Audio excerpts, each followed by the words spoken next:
Hello students and friends, welcome to the Unicity YouTube channel.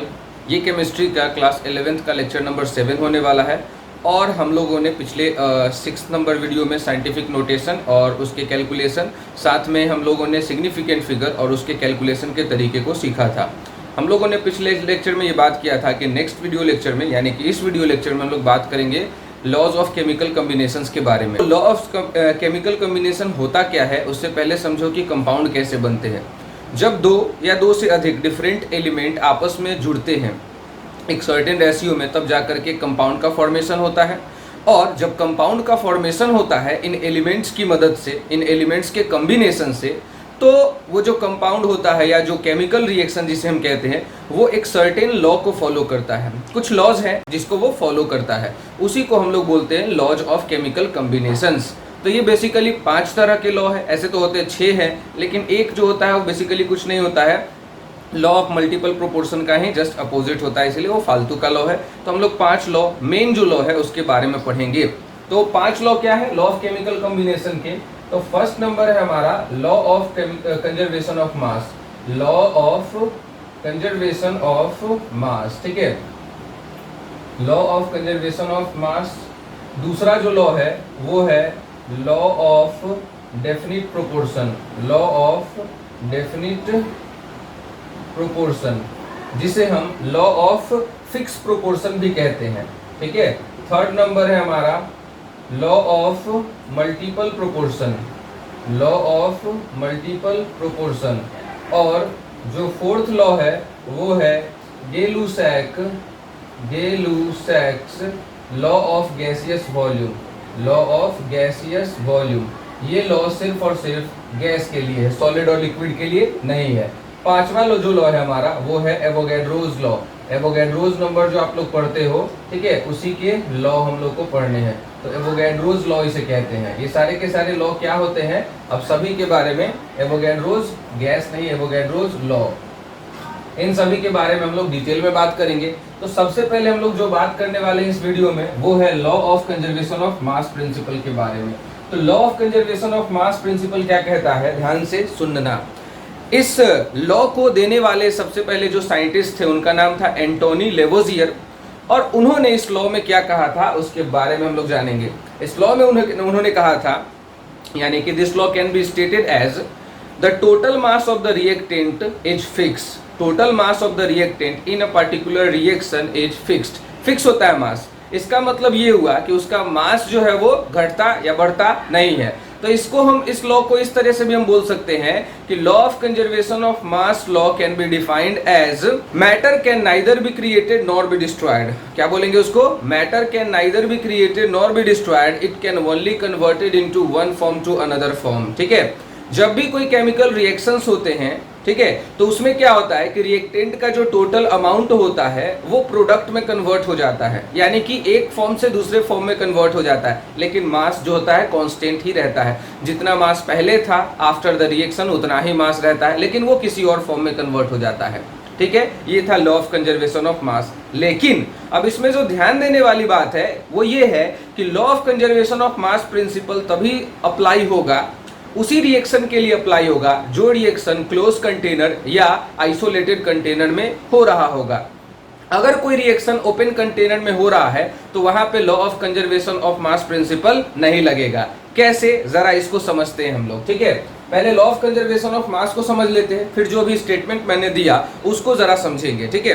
तो सबसे पहले हम लोग क्या बात करेंगे, लॉ ऑफ कंजर्वेशन ऑफ मास के एग्जांपल के बारे में। ये क्या कहता है वो तो समझ में आ ही गया है कि मैटर को हम ना क्रिएट कर सकते हैं ना डिस्ट्रॉय कर सकते हैं, बस वो नेचर में है, उसको एक फॉर्म से दूसरे फॉर्म में ट्रांसफॉर्म कर सकते हैं, ठीक है ना। मास जो है वो रिएक्टेंट का वो फिक्स रहता है, यही ये लॉ कहता है। और प्रोडक्ट का मास और रिएक्टेंट का मास मस्ट बी इक्वल, बराबर होने चाहिए। एग्जाम्पल के तौर पर अगर हमारे पास कार्बन है सॉलिड फॉर्म में, ऑक्सीजन है गैसियस फॉर्म में, तो जब हम कार्बन को जलाते हैं तो क्या होता है, कार्बन डाइऑक्साइड का फॉर्मेशन होता है। क्या होता है? कार्बन डाइऑक्साइड का फॉर्मेशन होता है। तो आप लोग जानते ही होंगे कि एक केमिकल रिएक्शन के दौरान जब एक कंपाउंड का फॉर्मेशन होता है तो वो कंपाउंड की प्रॉपर्टी इंटायरली डिफरेंट होता है अपने प्रीवियस एलिमेंट से, है ना।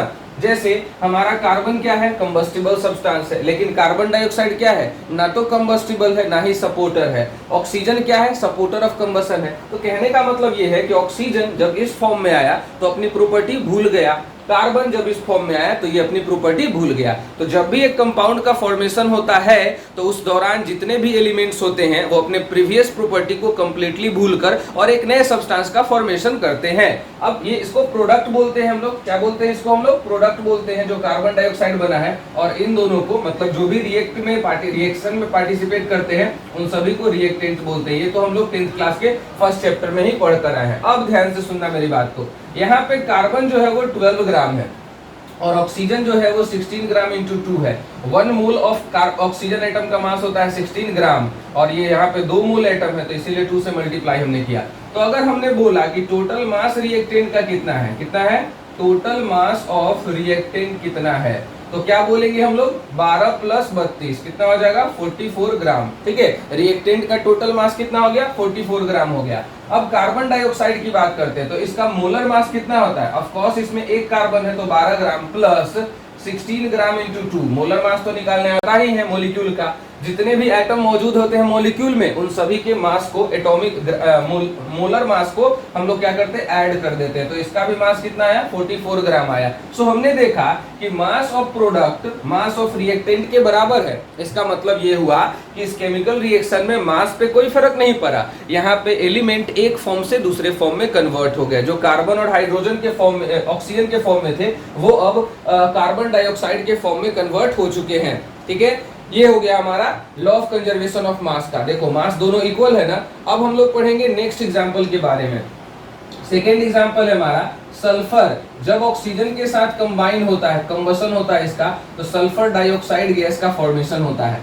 सल्फर की अगर बात करें और ऑक्सीजन की, तो इस रिएक्शन में ये दोनों रिएक्टेंट है और सल्फर डाइऑक्साइड क्या है, प्रोडक्ट है। सल्फर का जो मास होता है, मोलर मास, वो होता है 32 ग्राम और ऑक्सीजन का 16 ग्राम। तो ऑक्सीजन तो यहाँ 2 है तो कितना हो जाएगा, 32। तो टोटल रिएक्टेंट का मास कितना है, रिएक्टेंट का टोटल मास कितना है, तो रिएक्टेंट का टोटल मास कितना हो गया, 64 ग्राम हो गया। अब हमको देखना है कि प्रोडक्ट का टोटल मास कितना है। तो प्रोडक्ट का टोटल मास आप देखोगे, जब प्रोडक्ट का टोटल मास देखोगे अगर आप, प्रोडक्ट का टोटल मास तो कितना आएगा, सल्फर है 1 यानी कि 32 ग्राम प्लस 16 ग्राम इंटू 2 यानी कि 64 ग्राम, तो इसका भी हो गया। यानी कि रिएक्टेंट का टोटल मास प्रोडक्ट के टोटल मास के बराबर है।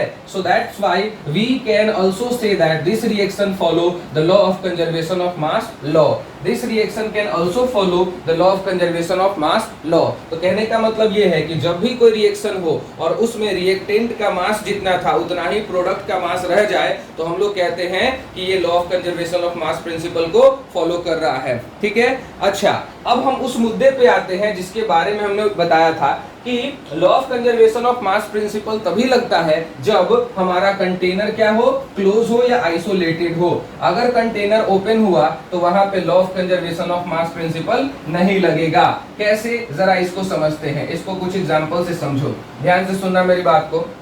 आप इस रिएक्शन को देखो, कैल्शियम कार्बोनेट को हम लोग लाइमस्टोन कहते हैं। जब इसका हम थर्मल डिकम्पोजिशन करवाते हैं, मतलब हीट करके, और जब ये टूट जाता है तो ये क्विक लाइम में यानी कि कैल्शियम ऑक्साइड में और कार्बन डाइऑक्साइड में कन्वर्ट करता है। अब इस रिएक्शन को जरा ध्यान से देखो।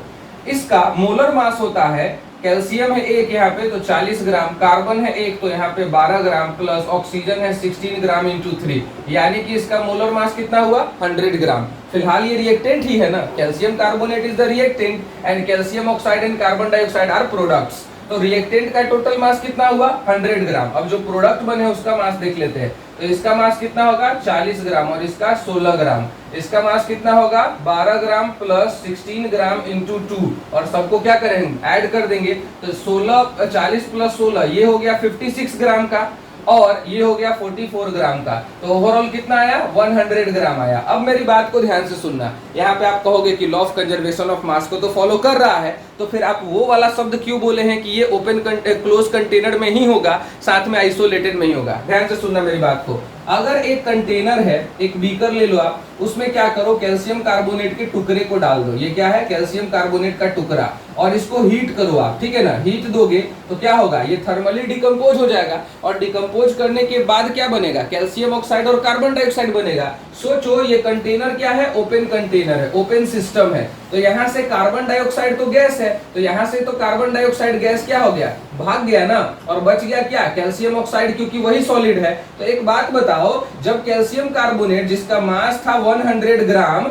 जब इसको आपने हीट किया तो 44 ग्राम कार्बन डाइऑक्साइड तो एस्केप कर गया, भाग गया ना इस सिस्टम से। तो अब बचा क्या, अब बचा 56 ग्राम मात्र कैल्शियम ऑक्साइड बच गया। तो सोचो इनिशियली रिएक्टेंट का मास था 100 ग्राम, है ना, और आफ्टर डिकम्पोजिशन कार्बन डाइऑक्साइड तो भाग गया, लेकिन बचा क्या, 56 ग्राम ही प्रोडक्ट बचा। इसका मतलब क्या होता है कि यहाँ पे मास जो है वो डिक्रीज कर गया। तो यहाँ पे हमने ये सीखा कि जब कंटेनर ओपन हो तो मास जो है वो डिक्रीज हो जाता है। लेकिन सोचो, सपोज करो यही कंटेनर अगर क्लोज रहता पूरी तरह से, ये आइसोलेटेड रहता, तो ये जो कार्बन डाइऑक्साइड जो गैस बनता, ये बाहर जाने की कोशिश करता, लेकिन चूंकि ये क्लोज कंटेनर है तो ये अंदर में ही रह जाता। तो कंटेनर का टोटल मास पहले भी 100 ग्राम था, और आफ्टर डिकम्पोजिशन 56 ग्राम तो कैल्शियम ऑक्साइड हमारा है ही नीचे, लेकिन 44 ग्राम जो कार्बन डाइऑक्साइड ऊपर भाग रहा था, वो तो अब इस कंटेनर में ही रहेगा ना, कंटेनर में ही रहेगा ना।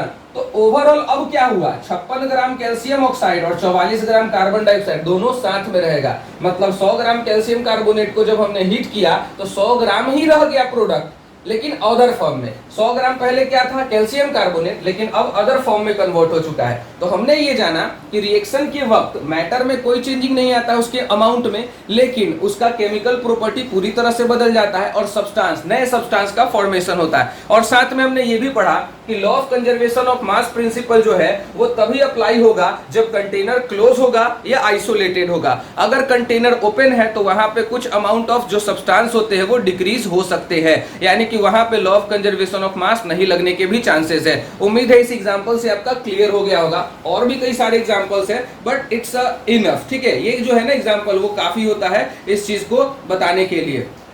अब हम लोग क्या करेंगे, अब हम लोग पढ़ेंगे एक क्वेश्चन के बारे में। एक क्वेश्चन है कि हमें इक्वेशन को बैलेंस करने की जरूरत क्यों पड़ती है। Why do we need to balance any chemical equations. Chemical equation क्या है ये तो आप जानते ही होंगे। किसी भी केमिकल रिएक्शन को रिप्रेजेंट करने का एक तरीका है जिसमें रिएक्टेंट और प्रोडक्ट जो है वो कैसे कैसे फॉर्मेशन करते हैं और रिएक्टेंट जो है वो कैसे प्रोडक्ट में ट्रांसफर होता है, उस चीज को बताता है केमिकल इक्वेशन। वो एक लिखने का तरीका है। तो उसी केमिकल इक्वेशन को बैलेंस करने की जरूरत क्यों होती है, तो उस सवाल का जवाब है, देखो, we need to balance a chemical equation due to the law of conservation of mass law. जैसा कि हम जानते हैं कि अगर वो केमिकल रिएक्शन हुआ है तो लॉ ऑफ कंजर्वेशन ऑफ मास को तो फॉलो करेगा ही। तो अगर हम बैलेंस ना रखेंगे, उस इक्वेशन को अगर बैलेंस हम नहीं करके चलेंगे तो वो हमारा लॉ ऑफ कंजर्वेशन ऑफ मास को सेटिस्फाई नहीं करेगा। चलो इसको कुछ एग्जांपल से जानते हैं। जैसे हाइड्रोजन है हमारा, हाइड्रोजन गैस है ना, ऑक्सीजन गैस के साथ रिएक्ट किया और क्या बनाया, वाटर का फॉर्मेशन किया, वाटर वेपर का फॉर्मेशन किया। ये है हमारा रिएक्शन। अब जरा देखो, अच्छा बैलेंस और अनबैलेंस केमिकल इक्वेशन किसको बोलते हैं, तो ध्यान से सुनना।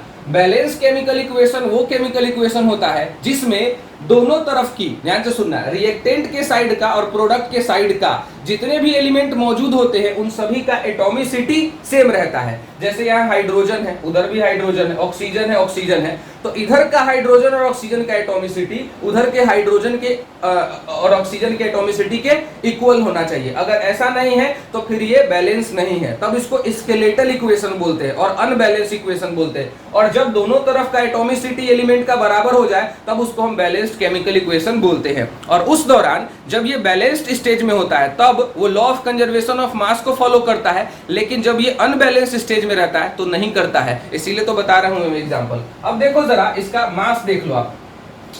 यहाँ पे एक हाइड्रोजन का मोलर मास होता है कितना, 1 ग्राम। तो यहाँ पे 2 है तो कितना हो गया, 2 ग्राम हाइड्रोजन पार्टिसिपेट कर रहा है कितने के साथ, 16 ग्राम इंटू 2 यानी कि 32 ग्राम ऑक्सीजन के साथ कंबाइन हो रहा है। और क्या बना रहा है, 1 gram hydrogen into 2 plus 16 gram oxygen is equal to 18 gram water का फॉर्मेशन कर रहा है।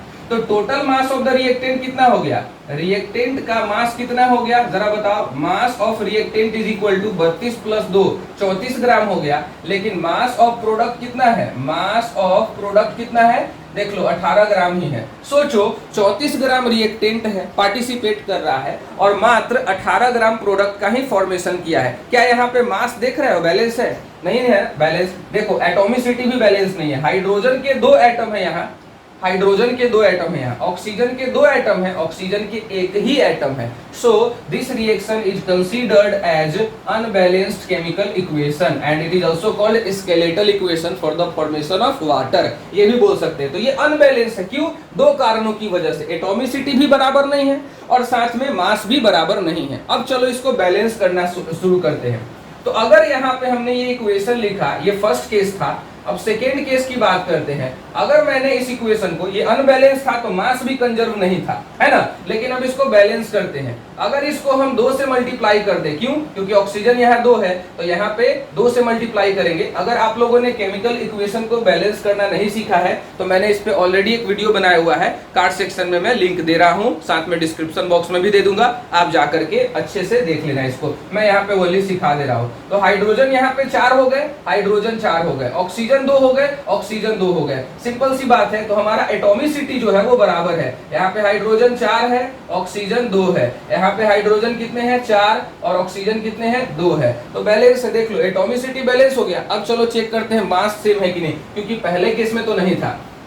तो 1 ग्राम इंटू 4 यानी कि 4 ग्राम हाइड्रोजन है और 16 ग्राम इंटू 2 यानी कि 32 ग्राम ऑक्सीजन है। देख लो 4 ग्राम प्लस 32 ग्राम दोनों मिलकर के रिएक्टेंट का टोटल मास कितना हो गया, रिएक्टेंट का टोटल मास 36 ग्राम हो गया। अब चलो प्रोडक्ट के मास की तरफ बढ़ते हैं। यहाँ पे देखो वाटर का मास कितना निकला था 18 ग्राम, तो यहाँ पे वाटर का मास है 18 ग्राम और इंटू 2 2 मॉलिक्यूल है ना, तो कितना हो जाएगा 36 ग्राम हो गया। यानी कि 36 ग्राम रिएक्टेंट ने 36 ग्राम प्रोडक्ट का फॉर्मेशन किया। सो अब देखो तो जब इक्वेशन हमारा बैलेंस था तब law of conservation of mass follow हुआ, और जब इक्वेशन हमारा अनबैलेंस था तो law of conservation of mass follow नहीं हुआ। तो इससे ये प्रूव होता है कि जब भी हम इक्वेशन को बैलेंस करने जाते हैं तो एक्चुअली वहां पे हम law of conservation of mass principle को अप्लाई कर रहे होते हैं। क्लियर हो रही है बातें?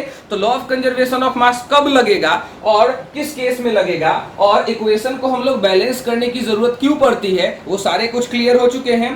क्लियर है? और भी कई सारे एग्जांपल्स है इसके, लाइक कार्बन जब ऑक्सीजन के साथ मिलता है तो क्या बनाता है, कार्बन डाइऑक्साइड का फॉर्मेशन करता है। तो ये तो ऑटोमेटिकली बैलेंस है, एक कार्बन 2 ऑक्सीजन 2 ऑक्सीजन, ये तो ऑलरेडी बैलेंस है। और जब देखना ये अगर कोई भी इक्वेशन जब ऑलरेडी बैलेंस होगा ना तो उस वो लॉ ऑफ कंजर्वेशन ऑफ मास को फॉलो करेगा ही, उसको किसी चीज की जरूरत नहीं होती। ये 44 ग्राम है और ये 32 ग्राम है और ये 12 ग्राम है, 44 है। तो देखो तो यहाँ पे जब कोई इक्वेशन बैलेंस होगा तो वो लॉ ऑफ कंजर्वेशन ऑफ मास को हर हाल में फॉलो करेगा। अब चलो दूसरा एग्जांपल देते हैं। कार्बन और ऑक्सीजन ही मिल करके कार्बन मोनोऑक्साइड गैस का फॉर्मेशन करता है, ठीक है ना। अब ये कैसे हो गया भाई? अब चलो देखते हैं कि क्या यहाँ पे law of conservation of mass follow हुआ है, क्या ये बैलेंस है। तो देखो यहाँ पे एक कार्बन है, चलो ठीक है, लेकिन 2 ऑक्सीजन है, एक ही ऑक्सीजन है, तो बैलेंस नहीं है ना। अब देखो ये लॉ ऑफ कंजर्वेशन ऑफ मास को भी फॉलो नहीं कर रहा होगा। देखो यहाँ पे 12 ग्राम कार्बन है और 16 ग्राम इंटू 2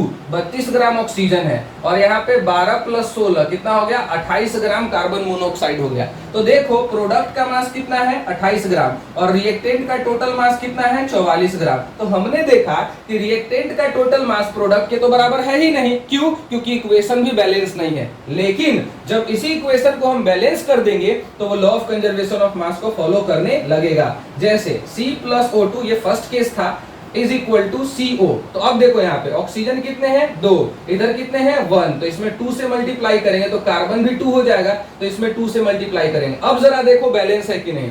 यहाँ पे 2 कार्बन है तो 2 इंटू 12 कर देंगे तो कितना होगा 24 ग्राम कार्बन हो गया। अच्छा ऑक्सीजन कितना है 16 ग्राम इंटू 2 यानी कि 32 ग्राम हो गया। अच्छा CO का मास कितना होता है 28 ग्राम होता है, तो 28 ग्राम और 2 मॉलिक्यूल है तो कितना हो जाएगा 56 ग्राम।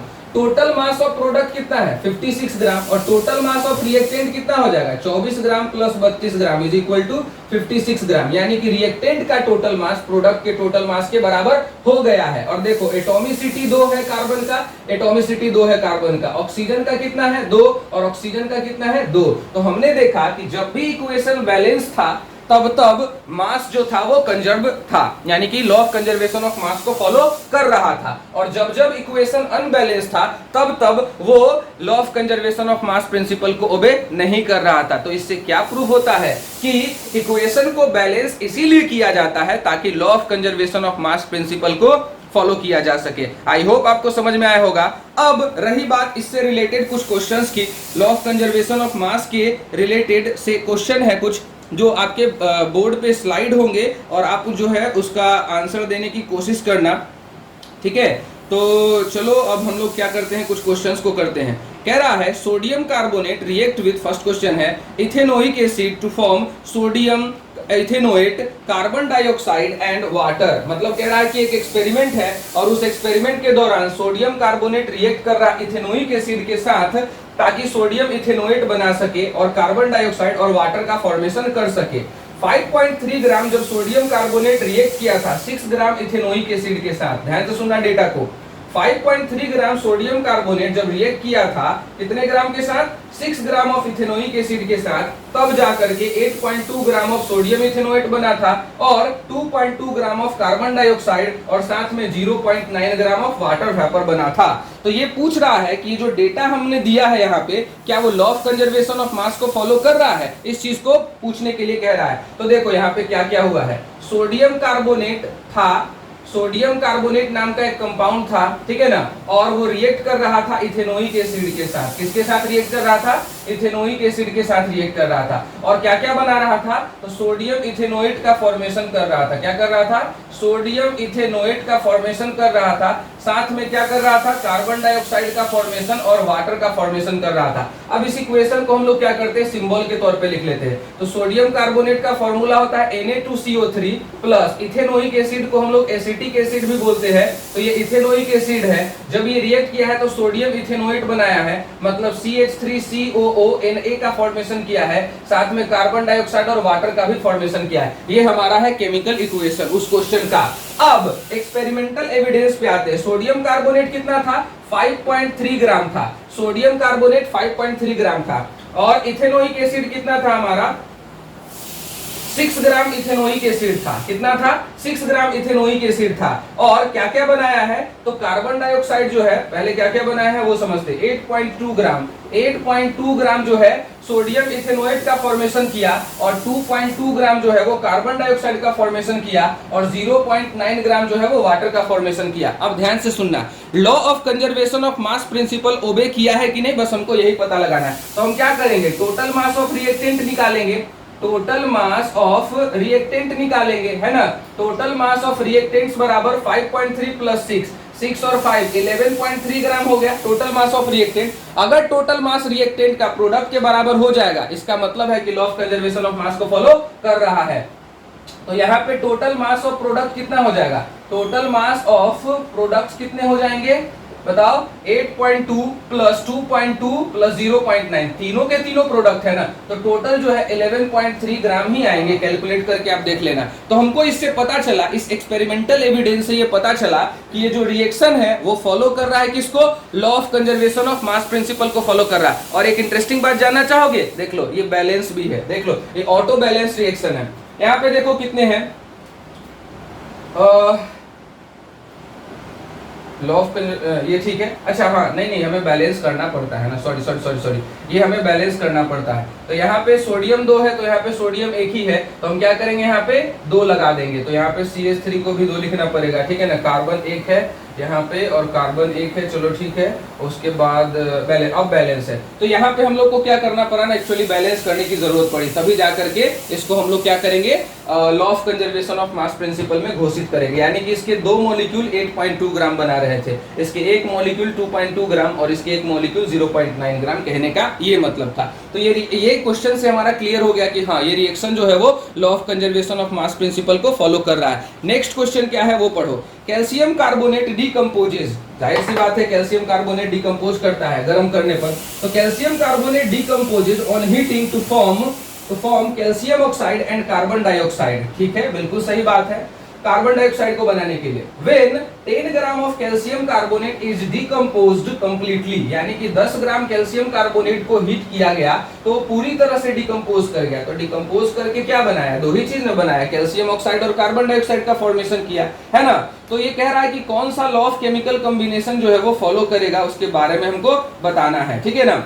और कार्बन डाइऑक्साइड का मास भी कैलकुलेट करना है। तो देखो कोई भी केमिकल रिएक्शन हो, इक्वेशन को हम ऐसे लिख सकते हैं, कैल्शियम कार्बोनेट डिकम्पोज हो गया गर्म करने पर, और क्या क्या बनाया अकॉर्डिंग टू क्वेश्चन, ये सब बनाया, ठीक है ना। अब पूछ रहा है कि 10 ग्राम कैल्शियम कार्बोनेट मेरा सैंपल था, ठीक है, और जब ये टूटा तो यहाँ पे बोला है कि कैल्शियम ऑक्साइड जो है 5.6 ग्राम ही बना। तो मान लेते हैं कैल्शियम कार्बन डाइऑक्साइड जो है वो x ग्राम बना, कितना बना था, x अमाउंट बना था। तो सिंपल सी बात है, ये केमिकल इक्वेशन है और वो भी बैलेंस केमिकल इक्वेशन है। तो बैलेंस केमिकल इक्वेशन क्या करता है, जाहिर सी बात है law of conservation of mass principle को फॉलो करता है। तो ये law of conservation of mass principle को अगर फॉलो करता है तो टोटल मास ऑफ रिएक्टेंट जो होना चाहिए, टोटल मास ऑफ रिएक्टेंट्स जो होना चाहिए वो must be equal to total mass of products होने चाहिए। क्या होने चाहिए, टोटल मास ऑफ प्रोडक्ट्स होने चाहिए, सिंपल सी बात है। तो रिएक्टेंट का टोटल मास 10 ग्राम है, प्रोडक्ट का टोटल मास कैसे निकलेगा, mass of calcium oxide plus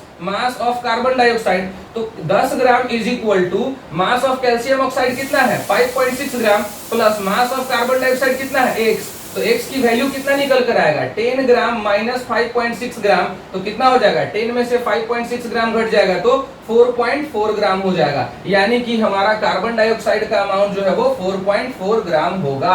समझ में आया। तो ये कौन से, देखो कार्बन डाइऑक्साइड का जो अमाउंट निकाले हो तुम, वो कौन से प्रिंसिपल के बेसिस पे कैलकुलेट किए हो, तो law of conservation of mass principle के बेसिस पे हम लोगों ने इसको कैलकुलेट किया। ये था second number question. Third number question है, in a chemical reaction 150 gram of baking soda, ध्यान से सुनना क्वेश्चन क्या कह रहा है।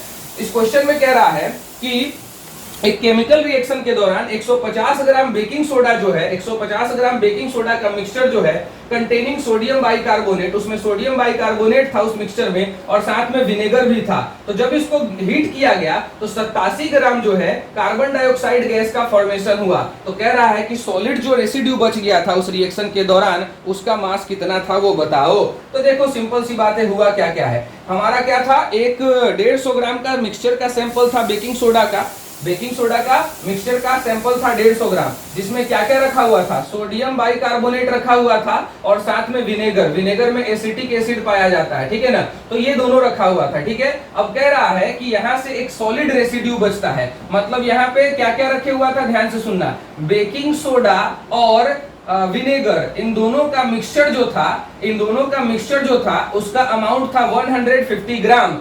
और इन दोनों को जब हीट किया जाता है तो यहाँ पे बोला है कि कार्बन डाइऑक्साइड गैस बनता है और साथ में सॉलिड रेसिड्यू बचता है, सॉलिड रेसिड्यू बचता है, ठीक है ना। अब ध्यान से सुनना, इस सॉलिड रेसिड्यू और कार्बन डाइऑक्साइड का फॉर्मेशन हुआ, यही बोल रहा है ना, सिंपल सी बात है। कार्बन डाइऑक्साइड 87 ग्राम बना, तो मान लेते हैं कि सॉलिड रेसिड्यू जो है वो x ग्राम बनता है, सिंपल है। तो law of conservation of mass principle को अगर अप्लाई किया जाए तो वो तो होता है total mass of reactant, total mass of reactant must be equal to total mass of product, है ना, टोटल मास ऑफ प्रोडक्ट होने चाहिए। अब ध्यान से देखना, यहाँ पे रिएक्टेंट का टोटल मास एक्सपेरिमेंट में कितना था, 150 ग्राम मिक्सचर था, ठीक है ना। और टोटल मास ऑफ प्रोडक्ट कैसे निकलेगा, तो mass of solid residue, mass of solid residue plus mass of carbon dioxide, तो 150 ग्राम हो गया मिक्सचर का मास, सॉलिड का मास कितना है x प्लस कार्बन डाइऑक्साइड है 87 ग्राम, तो x का मास कितना हो जाएगा 150 ग्राम माइनस 87 ग्राम कर देंगे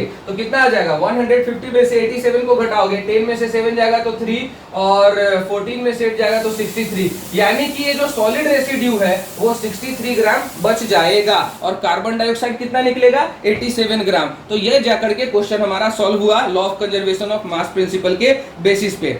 अगला क्वेश्चन है और ये लास्ट क्वेश्चन है हमारा, उसके बाद आप जितने चाहो उतने क्वेश्चन अगर आप चाहते हो कि क्वेश्चन मैं दूं तो बता देना कमेंट बॉक्स में, और उस पे मैंने क्या करूंगा कि पीडीएफ में बहुत सारे क्वेश्चंस बना करके और लिंक जो है वो डिस्क्रिप्शन बॉक्स में दे दूंगा। A thin strip of, next question है, a thin strip of iron with a mass of 15.5 gram is placed into a solution. अब बोल रहा है आयरन मेटल है और उसका पतला स्ट्रिप को जो है वो डाल दिया गया कॉपर सल्फेट के सॉल्यूशन में, ठीक है। उसका सर्टेन अमाउंट था, कितना अमाउंट था वो डेटा में दिए हुआ है, आप लोग डेटा को देखो। तो इसमें कह रहा है कि अ thin strip of iron with a mass of 15.5 ग्राम, यानी कि जिस स्ट्रिप को, आयरन स्ट्रिप को हमने लिया है उसका मास था 15.5 ग्राम और उसको डाला गया है कॉपर 2 सल्फेट सॉल्यूशन में, यानी कि आयरन का स्ट्रिप है जो कि सॉलिड है और इसको कॉपर सल्फेट के सॉल्यूशन में डाला गया है जो कि एक्वस है। तो बोला है कि कुछ समय के बाद रिएक्शन करने के बाद क्या हुआ है कि यहाँ पे, यानी कि रिएक्शन जब रुक गया है कुछ समय के बाद, तो यहाँ पे कॉपर सल्फेट जो है रिएक्ट कर लिया है और आयरन स्ट्रिप जो है पाया गया कि इसका जो मास है वो 8.5 रह गया है। कितना रह गया है? 8.5 रह गया है। The mass of copper formed, इस रिएक्शन में होता है एक्चुअली क्या है, डिस्प्लेसमेंट रिएक्शन होता है। तो FeSO4 का फॉर्मेशन होता है, साथ में कॉपर का फॉर्मेशन होता है। तो क्वेश्चन हमसे यही पूछ रहा है कि जब इनिशियली आयरन के स्ट्रिप का मास 15 पॉइंट कितना था, 5 ग्राम था, 15.5 ग्राम था इसका initial mass, initial mass of iron, initially iron कितना था, 15.5 ग्राम था। बोला है कि रिएक्शन कंप्लीट होने के बाद, यानी कि आफ्टर टी टाइम के बाद जो है हमको पता चला कि आयरन जो है अभी हमारा 8 कितना ग्राम है,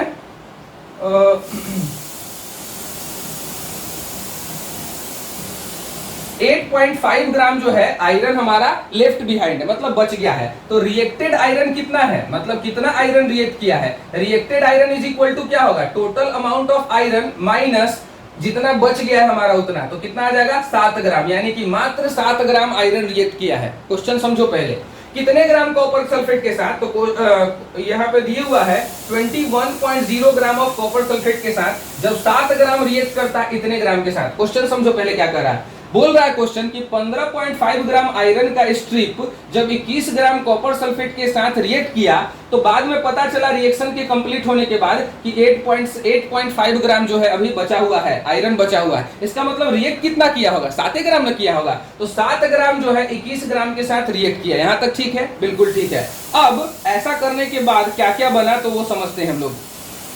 the mass of copper sulphate formed, the mass of copper formed, अच्छा कॉपर का मास दियो को, वही तो कॉपर सल्फेट थोड़ी ना बना है, कॉपर बना है कितना, the mass of copper formed is found to be 8.60 gram, इतना ग्राम पाया गया है। What mass of iron 2 sulphate, यानी कि इसका मास जो है वो निकालने के लिए हमसे बोला गया। सिंपल सी बात है, देख लो ना, total mass of the reactant किसमें, टोटल मास ऑफ रिएक्टेंट कितना था, रिएक्टेंट का टोटल मास बराबर, अब ये प्लस ये मत कर देना, अरे भाई रिएक्शन में पार्टिसिपेट ये किया है ना, 7 ग्राम किया है ना, तो 21 और 7 कितना हो गया, 28 ग्राम ही टोटल रिएक्ट किया है। ये मत कर देना कि 15.5 प्लस 21.0, ऐसे मत करना, ये टोटल रिएक्ट थोड़ी ना किया, इतना बचा हुआ है ना अभी मेरे पास, तो 7 ग्राम मात्र रिएक्ट किया इसका और 21 ग्राम इसका रिएक्ट किया है, तब जाकर के, यानी कि टोटल 28 ग्राम रिएक्ट किया। ये टोटल रिएक्ट किया था लेकिन इसका 7 ग्राम ही रिएक्ट किया है, ठीक है। तब जाकर के टोटल मास ऑफ रिएक्टेंट 28 ग्राम है और ये किसके बराबर होना चाहिए, टोटल मास ऑफ प्रोडक्ट के बराबर होना चाहिए। और प्रोडक्ट का टोटल मास किसके बराबर होता है, तो mass of FeSO4 plus mass of copper. तो देखो FeSO4 का मास कितना है x, कॉपर का मास कितना है 8.60 ग्राम और टोटल मास कितना है 28 ग्राम है। देयरफॉर x का मास कितना निकल कर आएगा, 28 ग्राम माइनस 8.60 ग्राम नहीं हो जाएगा, बस कर लो अपना जो भी गुना भाग है, तो कितना आएगा 19.4 ग्राम आ जाएगा। कितना आ जाएगा 19.4 ग्राम, यानी कि फेरस सल्फेट कितना बन गया 19.4 ग्राम बन गया। तो यही थे लॉ ऑफ कंजर्वेशन ऑफ मास के प्रिंसिपल पे कुछ क्वेश्चंस, और भी क्वेश्चंस होते हैं इस दुनिया में, आप लोग करना। और अगर आपको क्वेश्चंस चाहिए तो आप कमेंट सेक्शन में जरूर कमेंट करना, मैं PDF जो है उसके लिंक भेज दूंगा और आप खूब सारा क्वेश्चन को प्रैक्टिस करना। मिलते हैं नेक्स्ट वीडियो में, अगले ही केमिकल कॉम्बिनेशंस के कुछ लॉ के बारे में पढ़ेंगे उस वीडियो लेक्चर में। तब तक के लिए स्टे सेफ, हैव फन, जय हिंद, वंदे मातरम।